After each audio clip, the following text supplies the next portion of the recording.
Magandang araw sa ating lahat mga katiits. Bago tayo magsimula, shoutout muna tayo sa ating mga sugid na taga-subaybay, Luzon, Visayas at Mindanao.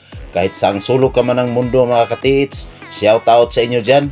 At shoutout tayo kay Quezon Nebria, Gfax 30, Ronel Cauvat, Roger Sausa, Anafi Sidano, James STH Vlog, Lionel Galano, Music Lover, Roel Arivalo, Rogelio Sanchez, Mybins Alivio TV and Videos, Henderson's Vlog, Adventure Channel, Randy Mark, Sunny Lara, Daisuke Cutie.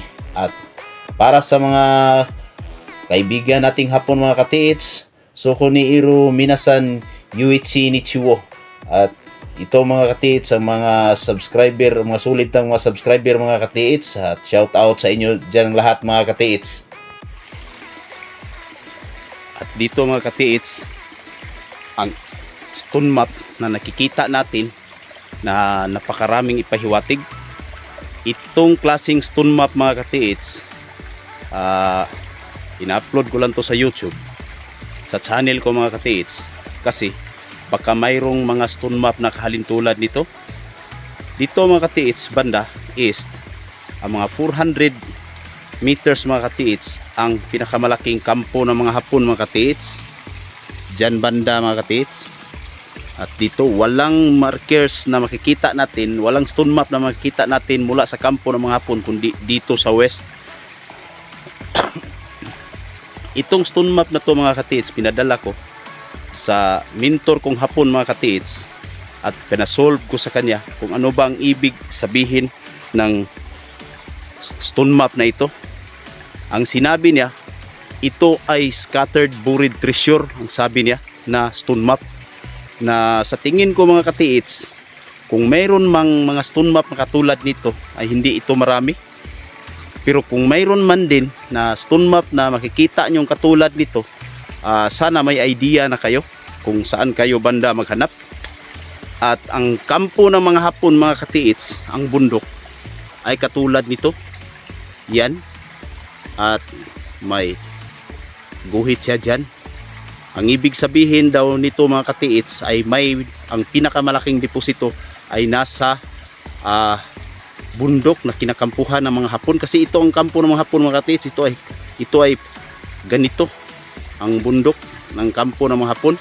Paliwanag natin ang mga markers dito mga katiits. Baka mayroong mga stone map na katulad dito sa inyong lugar.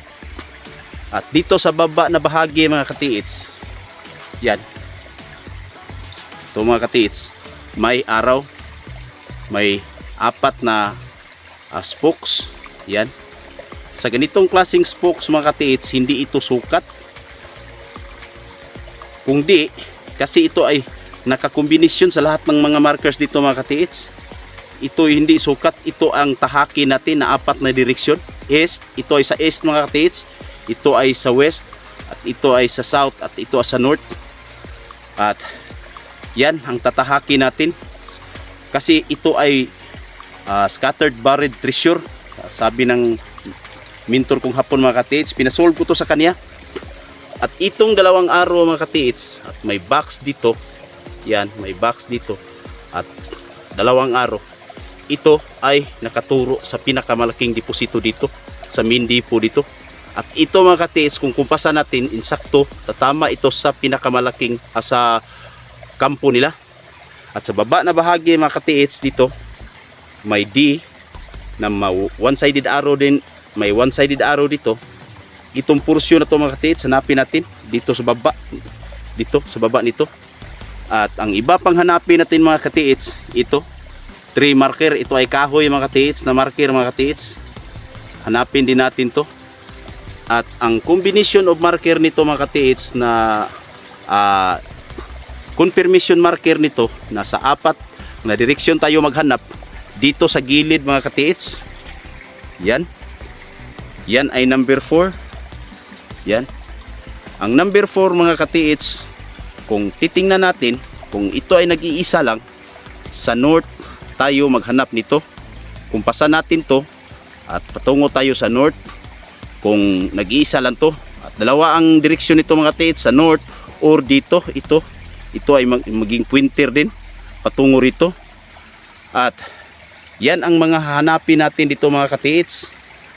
At dyan may malaking female organ dyan. Kadalasan dito ay makikita natin ang mga markers dyan. At nakagawa na ako ng mga video mga katiits na maraming female organ mga katiits. Dito ako nagsimula mga katiits sa paghanap kasi dito ang sinabi ng mentor kong hapon mga katiits na ito ang hanapin natin na direksyon kasi ito ay basurahan daw na deposito. At dito mga katiits may one-sided arrow na naman. Dito tayo. At ito nagpahiwatig lang mga katiits sa mga direksyon kung saan tayo banda maghanap. At itong lugar na to mga katiits, i-research na lang, sabi ng mentor kong hapon. At ang lahat ng mga markers dito makikita daw natin. Ito may X. Yan. At dito, ito ay creek marker mga katiits na itinuro ng arrow. Ang mga creek dito mga katiits kadalasan ay linalagyan. Diyan inilagay kadalasan ng mga Hapon ang kanilang mga nakabaong deposito. At ito ay rock enclosed. At kasi may guhit dito. Kapag guhit na nakapaloob sa sea mga katiits, ito ay rock enclosed o di ba daat dito ang inilagay. Kaya ang hanapin natin itong mga markers na pinahiwatig sa dito mga katiits sa stone map na to. Tingnan nyo mga katiits ang stone map na ito mga katiits. Napakagandang pagkagawa mga katiits. Ito ay parang sinapsap mga katiits pagkatapos linagyan ng mga markers. Yan ang number 4 at yan ang 3 marker at may arrow na nakaturo sa creek at dyan may female organ dyan. Yan ang hanapin natin mga katiits. Pero ang main depot dito mga katiits, ito under the mountain. At may supporting pa dito na markers, na confirmation markers sa itaas na doon tayo maghanap. At naging arrow na rin ito patungo sa east, dyan banda sa kampo ng mga Hapon mga katiits. Yan ang purma ng bundok mga katiits.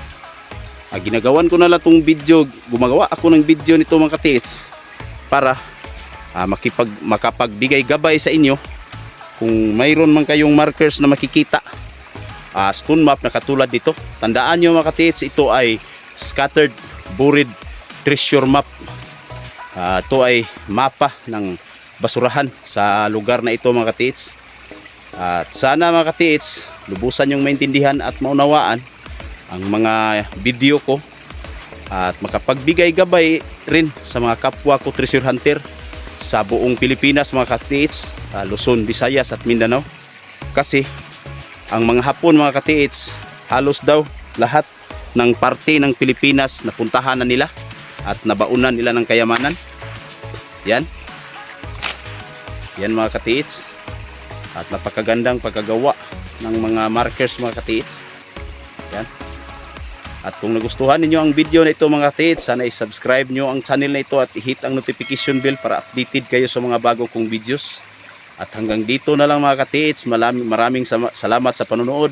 Ito ang GB Treasure Hunter. Magandang araw sa ating lahat mga katiits.